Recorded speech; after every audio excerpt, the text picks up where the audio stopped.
तो दोस्तों, स्वागत है आप सभी का आपका अपना YouTube channel Bihar study point. आज हम बात करने वाले हैं क्लास 10th का चैप्टर नंबर 6 जनन और उनके प्रकार के बारे में। शुरू करते हैं आज का क्लास। पहला क्वेश्चन है, जनन क्या है? जनन क्या है? पहला क्वेश्चन लिया गया है, जनन क्या है? तो इसका आंसर होगा कि जीव जिस प्रक्रम द्वारा अपनी संख्या में वृद्धि करते हैं उसे जनन कहते हैं। यानी जिस प्रक्रिया के द्वारा जीव अपनी संख्या में वृद्धि करते हैं उसे जनन कहते हैं। अगला क्वेश्चन है आपका, जनन कितने प्रकार के होते हैं? जनन कितने प्रकार के होते हैं? तो इसका आंसर होगा कि जनन 2 प्रकार के होते हैं। जनन कितने प्रकार के होते हैं? 2 प्रकार के होते हैं। पहला है आपका अलैंगिक जनन। क्या है? पहला अलैंगिक जनन और दूसरा है आपका लैंगिक जनन। क्या है आपका? लैंगिक जनन। तो जनन को इंग्लिश में जो है रिप्रोडक्शन कहते हैं। क्या कहते हैं? जनन को इंग्लिश में रिप्रोडक्शन कहते हैं और अलैंगिक जनन को इंग्लिश में असेक्सुअल रिप्रोडक्शन कहते हैं। वही बात करें लैंगिक जनन की इंग्लिश में तो इसे सेक्सुअल रिप्रोडक्शन कहते हैं। चलिए अगला क्वेश्चन पे बात करते हैं। जिस तरह से देखें कि लैंगिक जनन जो है 2 प्रकार के होते हैं, पहला लैंगिक और दूसरा अलैंगिक। चलिए अब बात करते हैं अलैंगिक जनन के बारे में। किसके बारे में? अलैंगिक जनन के बारे में। तो अलैंगिक जनन किसे कहते हैं? तो इसका आंसर होगा कि जनन की वह विधि जिसमें केवल एक जीव भाग लेते हैं उसे अलैंगिक जनन कहते हैं। यानी जनन की वह विधि जिसमें सिर्फ एक जीव भाग लेता है उसे क्या कहते हैं? अलैंगिक जनन कहते हैं।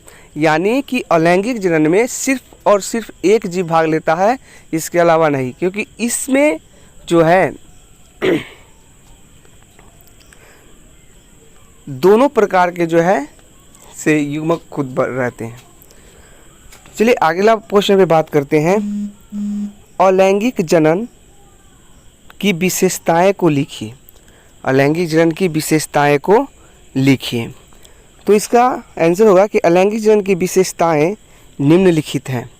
अलैंगिक जनन की विशेषताएं जो है क्या है? निम्नलिखित हैं। बात करते हैं पहला।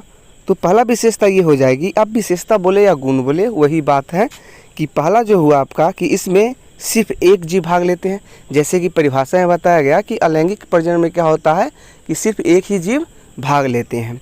तो पहला विशेषता यही लिख दिया गया कि इसमें सिर्फ क्या होता है? एक जीव ही भाग लेता है। दूसरा हो गया कि इसमें युग्मक भाग नहीं लेते हैं। अब देखिए, क्योंकि अलैंगिक प्रजनन में जो है सिर्फ एक जीव भाग लेता है, इसीलिए इसमें युग्मक भाग नहीं लेगा। क्योंकि अगर युग्मक भाग लेता है तो वो क्या हो जाएगा? अब युग्मक जो होता है 2 तरह के होता है। एक होता है नर युग्मक, दूसरा होता है मादा युग्मक। अब दोनों के बीच जब संलयन कराया जाएगा तब जाके जो है से रिप्रोडक्शन पूरी होगी। तो इस प्रक्रिया को हम लैंगिक जनन बोलते हैं। इसीलिए जो है इसमें बताया गया क्या कि युग्मक भाग नहीं लेते हैं। जैसे ही युग्मक भाग लेगी इसका मतलब क्या हुआ कि ये क्रिया जो हुआ क्या हुआ? लैंगिक जनन हुआ। चलिए तीसरा विशेषता जानते हैं कि इस प्रकार के जनन में या तो समसूत्री कोशिका विभाजन या असमसूत्री कोशिका विभाजन होता है। तो तीसरा नंबर जो विशेषता है कि जो इस प्रकार जनन में क्या होता है कि कोशिका में समसूत्री विभाजन भी हो सकता है, नहीं तो असमसूत्री विभाजन भी हो सकता है। आपका चौथा जो इसका विशेषता है कि अलैंगिक जनन के बाद जो संतानें पैदा होती है वह आनुवंशिक गुणों में ठीक जनक के समान होती है। ठीक क्या होता है? जनक के समान होते हैं। इसमें निषेचन की ज़रूरत नहीं पड़ती है। तो ये आपका जो है कुछ विशेषताएं बताया गया है किसका? अलैंगिक जनन का। चलिए अगला क्वेश्चन बात करते हैं कि जीवों में अलैंगिक जनन की कौन कौन सी विधि है। तो जीवों में जो है अलैंगिक जनन की निम्नलिखित विधियां हैं। पहला है आपका विखंडन, दूसरा है मुकुलन, तीसरा है अपखंडन या पूर्णजनन, चौथा है बीजाणु जनन और पांचवा है कायिक प्रजनन। यानी कि ये जो टोटल है ये 5 अलैंगिक प्रजनन की कुल 5 जो है विधि का नाम बताया गया है। चलिए आज की क्लास का अंतिम क्वेश्चन की बात कर ले तो क्वेश्चन है आपका लैंगिक जनन क्या है। लैंगिक जनन क्या है?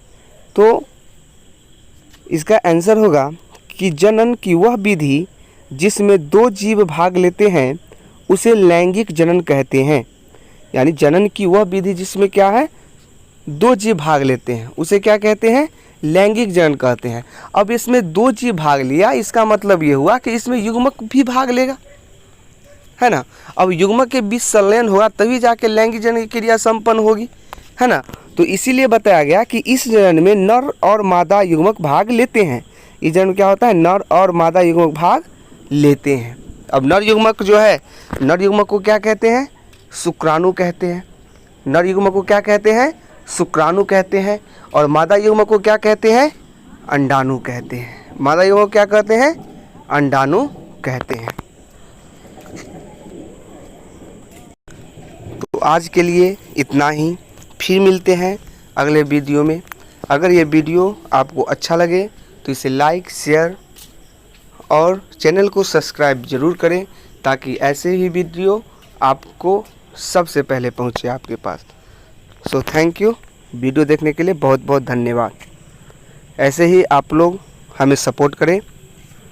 धन्यवाद।